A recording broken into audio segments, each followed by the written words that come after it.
नमस्कार दोस्तों, एजुकेशन 24 में आपका स्वागत है। दोस्तों आज का वीडियो बहुत ही खास होने वाला है क्योंकि आज के इस वीडियो में हम लोग जानेंगे कि बीए परीक्षा में किसी भी प्रश्न के हेडिंग को बना कर कैसे लिखा जाता है।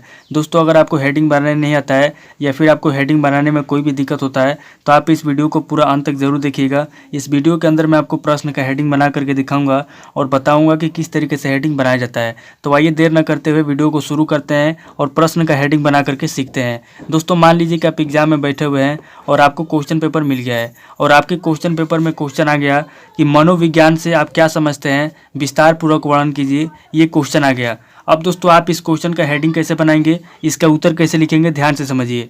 आपको क्या करना है दोस्तों, आपको दो काम करना है। सबसे पहले क्वेश्चन को पढ़ना है और पढ़ करके समझने की कोशिश करना है कि क्वेश्चन के अंदर क्या पूछा जा रहा है। उसके बाद से दूसरा काम आपको ये करना है कि क्वेश्चन के अंदर देखना है कि कौन कौन से पॉइंट दिया हुआ है जिसका इस्तेमाल करके आप हेडिंग बनाएंगे। तो सबसे पहले दोस्तों हम लोग क्वेश्चन को पढ़ लेते हैं।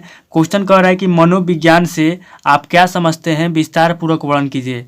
यानी कि मनोविज्ञान से आप क्या समझते हैं, मनोविज्ञान के बारे में पूछा जा रहा है और मनोविज्ञान का ही विस्तार पूर्वक वर्णन के लिए कहा जा रहा है। यहाँ पे दोस्तों मनोविज्ञान का क्या मतलब होता है, तो मनोविज्ञान का मतलब होता है दोस्तों मन का विज्ञान, यानी कि मन के विज्ञान के बारे में पूछा जा रहा है। अब दोस्तों देखा जाए क्वेश्चन के अंदर कि कौन कौन से पॉइंट दिया हुआ है जिसका इस्तेमाल करके हम लोग हेडिंग बनाएंगे। तो यहाँ पे दोस्तों आपका पहला पॉइंट हो जाएगा मनोविज्ञान, क्योंकि क्वेश्चन के अंदर मनोविज्ञान के बारे में पूछा गया है। अब दोस्तों यहाँ पे आपका दूसरा पॉइंट हो जाएगा आप क्या समझते हैं, क्योंकि मनोविज्ञान से आप क्या समझते हैं पूछ रहा है कि आप क्या समझते हैं। तो यहाँ पे दूसरा पॉइंट आपका हो जाएगा आप क्या समझते हैं। उसके बाद से दोस्तों आपका तीसरा पॉइंट हो जाएगा विस्तार पूर्वक वर्णन कीजिए। यानी कि इस क्वेश्चन के अंदर देखा जाए तो 3 पॉइंट दिया हुआ है जिसका इस्तेमाल करके हम लोग हेडिंग बनाएंगे। तो अब दोस्तों इस क्वेश्चन का पहला हेडिंग क्या लिखेंगे, तो मैं आपसे हर वीडियो में कहता हूं कि किसी भी क्वेश्चन का पहला हेडिंग या तो आप परिचय लिखेंगे, या तो प्रस्तावना लिखेंगे, या तो परिभाषा लिखेंगे, या तो भूमिका लिखेंगे। तो यहाँ पे दोस्तों ये क्वेश्चन जो है मनोविज्ञान का है, तो यहाँ पे दोस्तों हम लोग पहला पॉइंट देंगे और पहला हेडिंग दोस्तों लिखेंगे मनोविज्ञान का परिभाषा। यानी कि मनोविज्ञान का परिभाषा क्या होता है, मनोविज्ञान के बारे में लिखेंगे। तो पहला हेडिंग हमारा हो जाएगा परिभाषा।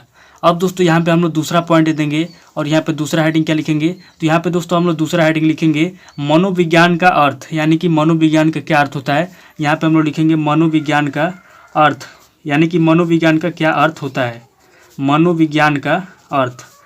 अब दोस्तों यहाँ पे हम लोग क्या करेंगे, मनोविज्ञान का अर्थ लिख लेंगे और यहाँ पे दोस्तों हम लोग तीसरा पॉइंट देंगे और तीसरा पॉइंट देके दोस्तों यहाँ पे हम लोग क्या करेंगे, यहाँ पे हम लोग तीसरा हेडिंग लिखेंगे मनोविज्ञान का महत्व। यानी कि मनोविज्ञान का क्या महत्व होता है इसके बारे में हम लोग तीसरे हेडिंग में लिखेंगे। तो तीसरा हेडिंग दोस्तों हम लोग का हो जाएगा मनोविज्ञान का महत्व। यानी कि मनोविज्ञान का क्या महत्व है उसके बारे में हम लोग तीसरे हेडिंग के अंदर लिखेंगे। अब दोस्तों यहाँ पे हम लोगों ने मनोविज्ञान का महत्व लिख लिया। अब दोस्तों यहाँ पे क्या करेंगे, हम लोग विज्ञान का महत्व लिखेंगे।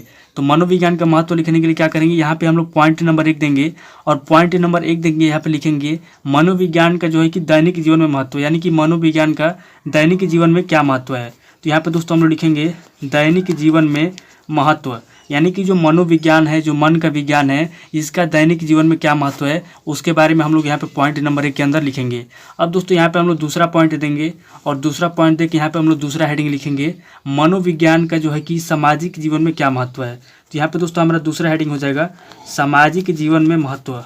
सामाजिक जीवन में महत्व यानी कि जो मनोविज्ञान है उसका सामाजिक जीवन में क्या महत्व है। तो यहाँ पे दोस्तों हम लोगों ने तीसरे हेडिंग के अंदर यहाँ पे 2 पॉइंट लिख लिया, दैनिक जीवन में मनोविज्ञान का महत्व और सामाजिक जीवन में मनोविज्ञान का महत्व।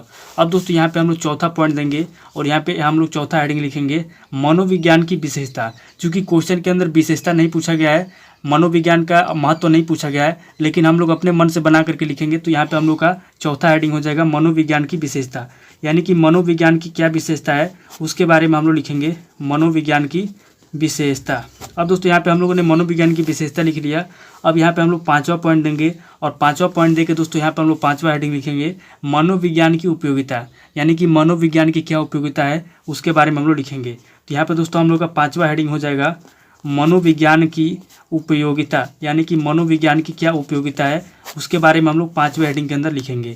अब दोस्तों यहाँ पे हम लोगों ने 5 हेडिंग लिख लिया है, जिसमें से हमारा जो क्वेश्चन है उसके अनुसार हम लोगों ने सभी पॉइंट को कवर कर लिया है। अब दोस्तों यहाँ पे हम लोगों के पास कोई पॉइंट नहीं बचता है क्वेश्चन के अनुसार भी। तो यहाँ पे हम लोग क्या करेंगे, यहाँ पे हम लोग लास्ट हेडिंग लिखेंगे, 6 पॉइंट देंगे और चौथा हेडिंग हम लोग दोस्तों लिखेंगे यहाँ पे निष्कर्ष।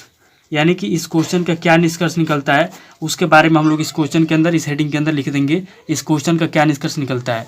तो इस तरीके से दोस्तों आपको किसी भी प्रश्न का हेडिंग बनाने के लिए आपको क्या करना है, सबसे पहले किसी भी क्वेश्चन का परिभाषा लिखना है, या तो परिचय लिखना है, या तो प्रस्तावना लिखना है, तो भूमिका लिखना है, क्वेश्चन के अनुसार आपको लिखना है। और लास्ट में क्या करना है, लास्ट में आपको निष्कर्ष निकलना है। और यहाँ पे बीच में क्या लिखना है, तो बीच में दोस्तों आपको वही लिखना है जो क्वेश्चन के अंदर पूछा जा रहा है। क्योंकि क्वेश्चन के अंदर इतने सारे पॉइंट नहीं दिए हुए थे, लेकिन हम लोगों ने अपने मन से बना करके लिखा। क्योंकि अगर ये लॉन्ग क्वेश्चन है तो इसका आंसर आपको 3-3.5 पेज से या 4 पेज में लिखना होगा। तो अगर आपको 3.5 पेज या 4 पेज लिखना है तो उसके लिए आपके पास कम से कम 6 या 7 हेडिंग होना चाहिए, तभी जाके या 4 पेज में लिख पाएंगे। तो यहाँ पे दोस्तों आपको अपने मन से भी बना के हेडिंग लिखना पड़ता है। तो दोस्तों आज इस वीडियो को मैं यहीं पे स्किप करता हूँ और मिलता हूँ हमसे नेक्स्ट वीडियो में। अगर आपको वीडियो अच्छा लगा तो वीडियो को लाइक कीजिए, शेयर कीजिए और कमेंट करके बताइए कि आपको नेक्स्ट वीडियो किस टॉपिक के ऊपर चाहिए। थैंक यू दोस्तों।